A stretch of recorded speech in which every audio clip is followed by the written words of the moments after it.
Hi, in this video we're going to have a look at how to manage estimates using the app.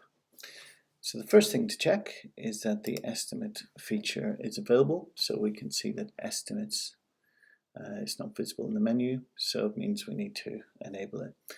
And you do that, of course, by going into System Settings and into User Types. If you don't have access to this, just contact the person responsible who set up the app. So click on User Types and we edit the profile and we just enable estimates for this particular type of user. If we now click up here, we can now see estimates are available. So this is showing us all of the estimates for all of the contacts. A really nice feature is if you're going against an individual contact like Adrian, we can now see a little estimate icon appears, and as with all of these other icons, it automatically filters only the information for this particular contact.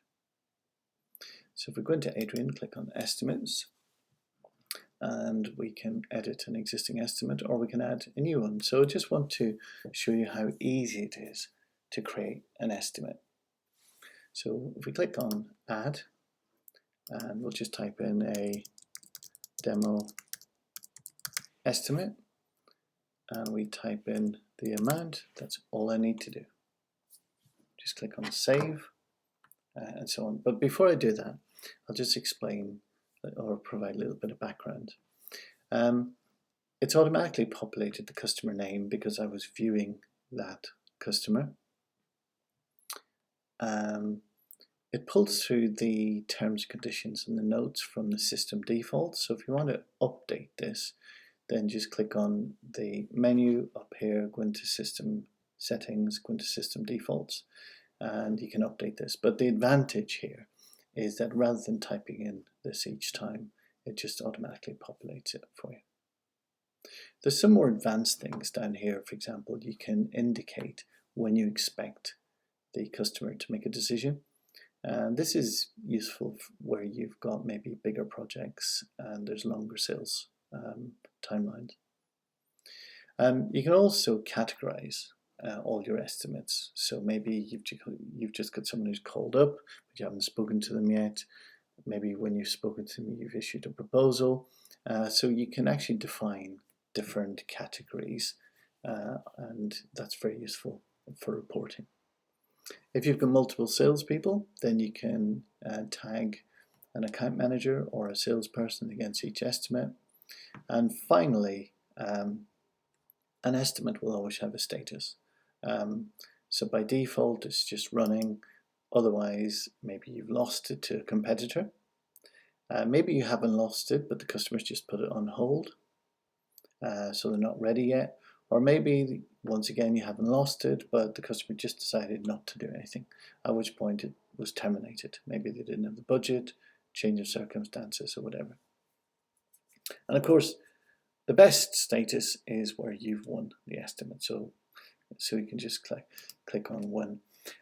So the advantage of all of this is really over the long term. So it means that you can look back at the end of the year and you can analyze how much effort did you invest in all of these different things and where did it go. Okay, and you can decide maybe how you can do sales better, where you invest your time and so on. So going back to this particular example, all I've had to do is type in demo estimate, type in the amount, click on Save. So I've now got my new demo estimate. And if I want to create that estimate, I just click on Create Estimate. Okay, this creates the document down here. And I can view it. There you go. So it literally takes seconds to go in and create an estimate. So I can see I've got the customer's details here. I've got my logo, I've got my details, and I've got demo estimate plus the amount and so on. Now, if you enable the sales tax, then it'll automatically calculate all the sales tax for you, and that's once again done underneath the system settings, system defaults. And there'll be another video that looks at configuring that. So if we click back here, once you get used to it, instead of doing create estimate, if you're with a customer and you're discussing the project with him, then you can just do create and send estimate. And what it'll do is it'll create the document, and in the same process, it'll email that estimate to the customer there and then. That, in terms of being running an effective sales operation, is really important. So timeliness, being able to discuss it, get it across to the customer straight away is really important, because it gives you first mover advantage, and after that all quotes will be compared to yours. So let's now take this to the next level, and let's say the customer said, right, I'm interested, but can I have a breakdown of this quote? So I'm now going to click on edit, and I'm going to go into detailed line items, and I'm going to add a breakdown. So maybe, let's say I'm a painter and decorator, so I'm going to prepare the surfaces.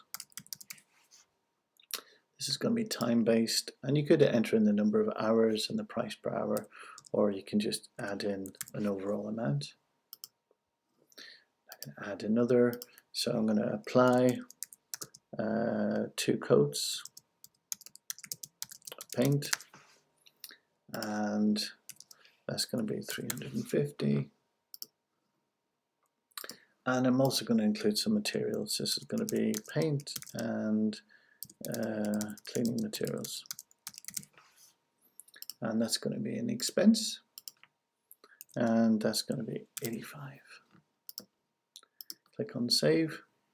Okay, so I've got my 3 line items. Click back. I can now see that I've got 3 line items. It automatically totals everything up for me. Click on save. Create the estimate, and you can now see this has gone from 1 document to 2 documents. So if we can click on here, and the latest document will always be at the top. So if I click on this, click at the estimate, there you go. What could be easier? And it groups it by the time-based and the materials, so it just presents it nicely. Okay, so what could be easier? Okay, we could make it a little bit easier in that if we now, let's say we normally do this type of work each time. So if you're a painter and decorator, you always prepare the surfaces, and you always apply the paint, the first coat, the second coat, or whatever, and you always quote for the materials. So wouldn't it be really useful if I could click on this and flag it as a favorite? Okay, so, and I click on save. If I now go to do an estimate, okay, this is another estimate. So this is my second estimate. Okay, as soon as I click detail line items, it detects the fact that I've got favorite quotes. So, and you can have multiple ones. So you could have one for a really simple job and one for a larger job, a more detailed breakdown. So I'm going to say, yeah, I want to copy it. And it'll list out all the different ones that you've got, all the different templates or favorites that you've created. And I click on here, and it automatically pulls all of that detail into my second estimate. And of course, you can just click on this now and just go in and edit the amounts. Yeah. And the other thing you can do is you can move them around. So if you added in more line items, and you can drag them around, and that just improves the presentation on the quote. Okay. So the final thing I think to talk about is, I'm just going to come out of this, is if we go into the estimates up here, we're now looking at all of the estimates, yeah, and you can do some management reporting. So click on this, and between this date and this date, this is now showing me all of the estimates, and it gives you the contact name, a description, the sale amount, okay, the life cycle, and it'll also group it by whether it's in progress, whether you lost it, when it terminated, and so on. And that helps you analyze So you can look at all of the estimates that you've done this year over the last 3 years, and it lists them all out. And the other nice thing is it shows you the forecast date, and it highlights in red if it's today, if that forecast date is today or before today. So maybe this particular opportunity hasn't been updated properly, and it once again draws your attention to it. So really powerful.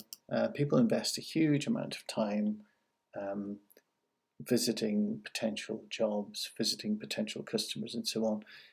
Being able to execute that in a really professional or in the most effective way is really important.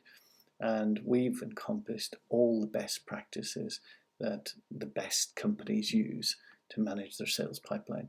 And of course, you can now have it as part of this app. We'll catch you on the next tutorial.